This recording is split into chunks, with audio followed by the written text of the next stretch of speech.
Tonight we begin with breaking news on the crash of a tour helicopter in the Grand Canyon that left 3 people dead and 4 people in the hospital. This is where it happened yesterday evening. The helicopter went down in a rugged area called Quartermaster Canyon, east of Lake Mead. That's within the Grand Canyon on the Hualapai Nation. And just within the last hour, investigators identified the victims of this crash. Now, all of the passengers were from the United Kingdom. The 3 passengers who died have been identified as 27-year-old Becky Dobson, 32-year-old Jason Hill, and 30-year-old Stuart Hill. 3 other passengers survived, along with the 42-year-old pilot, Scott Booth. The survivors were all airlifted to a hospital in Las Vegas. 3 TV's Jeff Van Sant has been following this story all day. He's live with an update. Jeff? Yeah, the rescue and recovery is over. Now it's time to get down to find out what exactly happened. We know the pilot survived. They might be able to talk to him. Witnesses on the ground saw a lot of what happened. All of this is vital to the investigation.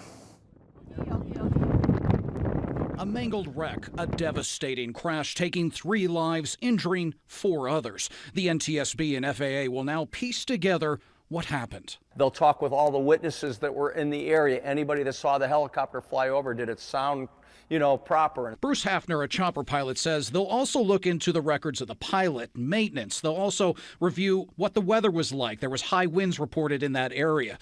Investigators will also have video and flight data from the actual flight itself. The Papillon helicopter went down shortly before 5:30 Saturday evening. Some on the ground witnessed the crash, describing it in horrifying detail. I saw these 2 ladies run out of it and then the explosion. One of the survivors is all bloody and, her clothes probably were burnt off.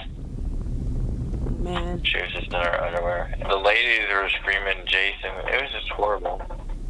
And obviously it was just 2 ladies, so Jason was somebody who was either died from impact or was burned to death. But he obviously didn't make it out because that's all the lady was yelling, Jason, Jason, Jason. The rescue operation took hours. The rugged terrain and windy conditions hampered those efforts, but rescue crews managed to get to the crash, helping the injured as best they could. We were notified of the crash at 5:40, and our first responders were on the scene within the first 30 minutes. And we attribute that quick response to what helped save lives. Eventually, all survivors were taken out of the canyon early Sunday morning. Papillon Helicopters has been operating in the Grand Canyon since 1965. The company's last fatal crash was back in 2001. 6 died, 1 survived. The NTSB says weather and pilot error were to blame. In 2014, a pilot landed on a dirt strip in the Grand Canyon to relieve himself. The helicopter turned over and the rotor blades hit that pilot, killing him. In 1999, a trainee died while on a takeoff from Canyon Airport. Pilot error was to blame.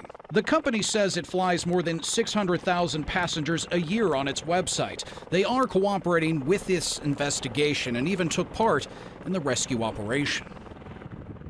Now, as this investigation continues, there is some flight restrictions over the canyon. No word yet on when those will be lifted. Guys, back to you.